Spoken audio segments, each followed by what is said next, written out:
Bismillahirrahmanirrahim. Assalamu alaikum. My name is Asad Yaqub and I am from Lahore, Pakistan. Once again, I welcome you to my second video on CELPIP. CELPIP stands for Canadian English Language Proficiency Index Program. Okay, it's difficult to remember all that. This test is for those who are planning to go to Canada for immigration or education. And this test is for those who are not happy with IELTS, who are not happy with IELTS results, and they are looking for another option, another alternative, and CELPIP test is for those actually.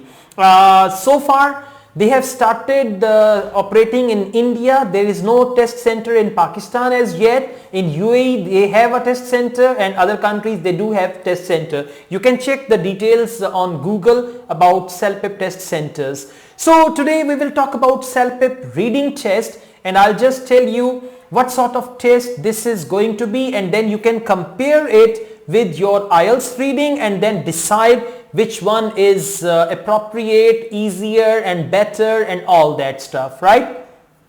Okay, let's have an overview of CELPIP reading. The reading test measures how well you can understand what you read in personal, social and workplace contexts. So there are three things. The passages are about personal context, social context and workplace context. The second purpose is, do your reading skills allow you to understand a wide variety of printed materials including email messages, charts, personal and business correspondence and short informative texts. That's the second purpose. And the third is, can you recognize and interpret several different opinions that have been presented in a short passage? And the fourth purpose of CELPIP reading test is, each section of the test allows you to demonstrate specific reading skills and contributes to a profile of your overall reading ability. And you have 60 minutes to complete all four parts of the reading test. In CELPIP, there are four parts in the reading test and you have 1 hour to do that. We'll see what is in the four parts. Now, let's talk about CELPIP, and there are four parts in the reading test and we will talk about these four parts one by one. And again, I'm telling you, if you're planning to go to Canada, this video is for you. You can see if CELPIP suits you, you can take this test. Okay, the first part of CELPIP reading test is called reading correspondence, and there are two readings, means two passages there. Description is, first read a letter and answer 6 questions, then read a reply letter and fill in 5 blanks by selecting the best choice. That doesn't look difficult, guys. There are 11 questions and you have 11 minutes to do this, and this is suggested time, by the way. I mean, you will have 1 hour. It depends on you how much time you spend on that. CELPIP reading section 2 part 2, there is reading to apply a diagram. One reading and one diagram will be given. So here the description is, read a letter, refer to the diagram and find the best answers for the questions. Here there are 8 questions and you will get 9 minutes, and this is again suggested time. So CELPIP reading part 2 is reading to apply a diagram, and there is one reading and one diagram here. Okay.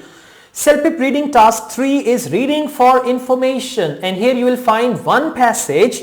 Description is this, that you got to read a text and decide which paragraph, if any, supports each statement. Which paragraph supports each statement, and there are 9 questions here and it will take 10 minutes to do it, or you have suggested time 10 minutes because total time is 1 hour. And CELPIP reading section 4 is reading for viewpoints. Now it is actually reading for viewpoints, and there are 2 readings, means 2 pieces of reading or 2 tasks of reading.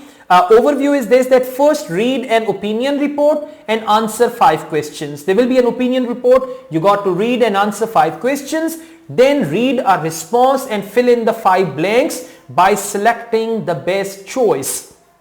So this is basically, there are 10 questions in this task.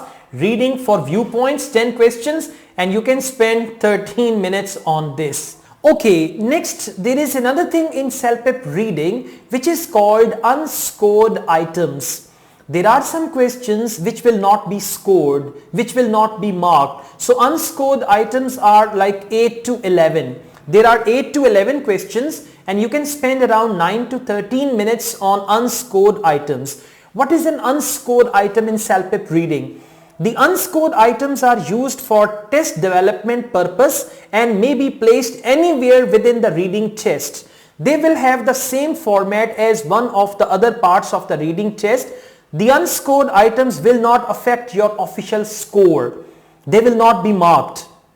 However, you will not know which part of the test contains the unscored items. So apply your best effort to all parts of the test. Okay, now we are going to learn something about reading texts. Overview, I'm just giving you the overview of CELPIP reading and we're going to learn about reading texts. Note that the CELPIP general test, this is about general test. CELPIP general test is not an academic reading test. Although the readings build in complexity as the test progresses, you will not be required to summarize passages and read through lengthy texts to locate information.